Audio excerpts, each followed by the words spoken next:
Kalau benar Injil belum ada di bumi sampai abad 14 Hijriah, adakah bukti terang yang dinyatakan Allah dalam Al-Quran? Surat ketiga ayat 78 dan surat kelima ayat 78 telah membuktikan bahwa Injil yang disampaikan Isa Al-Masih belum sampai ke bumi pada abad 14 Hijriah. Tetapi yang dikatakan orang Injil hanyalah New Testament dalam The Bible, di mana tercantum catatan-catatan mengenai Isa Al-Masih selama berada di bumi ini. Namun ada beberapa ayat suci lain yang menerangkan hal itu secara terang. Untuk itu, marilah perhatikan maksud ayat-ayat ini. Surat 6 ayat 91. Mereka tidak menentukan tentang Allah dengan ketentuan logis ketika mereka katakan, tidaklah Allah menurunkan sesuatu atas seseorang. Katakanlah, siapakah yang telah menurunkan kitab yang disampaikan Musa selaku nur dan petunjuk bagi manusia? Kamu jadikan dia kertas yang kamu nyatakan, dan kamu sembunyikan kebanyakannya. Dan kamu diajar tentang apa-apa yang tidak kamu ketahui, yang juga tidak bapak-bapakmu. Katakanlah Allah. Kemudian biarkanlah mereka bermain-main dalam olok-olok mereka. Surat 10 ayat 94. Jika engkau dalam ragu tentang apa yang kami turunkan padamu, maka tanyakanlah pada orang-orang yang membaca kitab sebelum engkau. Sungguh telah datang padamu yang logis dari Tuhanmu, maka janganlah termasuk orang-orang yang ragu. Kedua ayat suci ini langsung ditujukan kepada Muhammad. Pada surat ke-6 ayat 91 secara terang disebut kitab Taurat yang disampaikan Musa, dan tidak disebut Injil yang disampaikan Isa Al-Masih. Pada surat ke-10 ayat 94 juga dimaksudkan kitab Taurat yang disampaikan Musa, tiada pernyataan tentang Injil.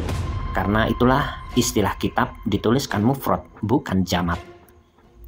Karena kedua ayat suci itu langsung ditujukan kepada Muhammad untuk berkata dan bertanya, maka jelaslah waktu Muhammad hidup pada abad ke-7 Masehi, kitab Injil yang disampaikan Isa Al-Masih pada abad pertama tidak ada di bumi ini. Tetapi terang sekali bahwa Injil tersebut telah diturunkan Allah kepada Isa Al-Masih pada abad pertama itu di planet lain. Surat ke-28 ayat 48. Ketika telah sampai pada mereka yang logis dari kami, mereka berkata, kenapa padanya tidak didatangkan bersamaan dengan apa yang didatangkan pada Musa? Tidaklah mereka memikirkan apa yang didatangkan pada Musa dulu itu. Mereka berkata, dua sihir yang saling membantu, dan mereka katakan bahwa kami kafir pada setiapnya.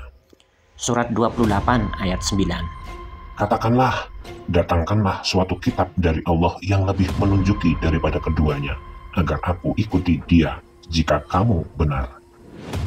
Secara terang, dua ayat suci ini menyatakan bahwa pada zaman Muhammad dulunya hanyalah Taurat dan Al-Quran saja, baru yang ada di bumi ini selaku kitab suci Allah.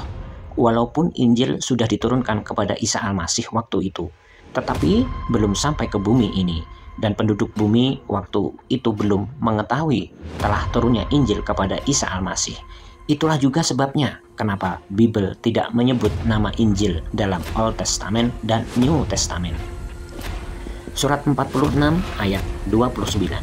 Ketika kami putarkan padamu sepasukan dari jin, mereka berusaha mendengar Al-Quran, maka ketika mereka menghadiri, mereka berkata, perhatikanlah, lalu ketika telah terlaksana, mereka berpaling kepada kaum mereka selaku pemberi peringatan.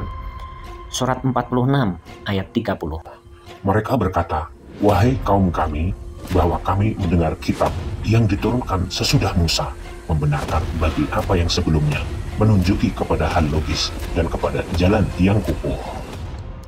Kedua ayat suci terakhir ini lebih jelas memberikan keterangan bahwa pada zaman Muhammad, barulah Al-Quran dan Taurat yang jadi kitab suci di bumi ini, terbukti dengan ucapan jin pada surat ke-46 ayat 30. Walaupun Injil sudah diturunkan kepada Isa Al-Masih, tetapi belum sampai ke bumi ini, tetapi akan sampai pada jutaan tahun sesudah berlakunya penerbangan antar planet.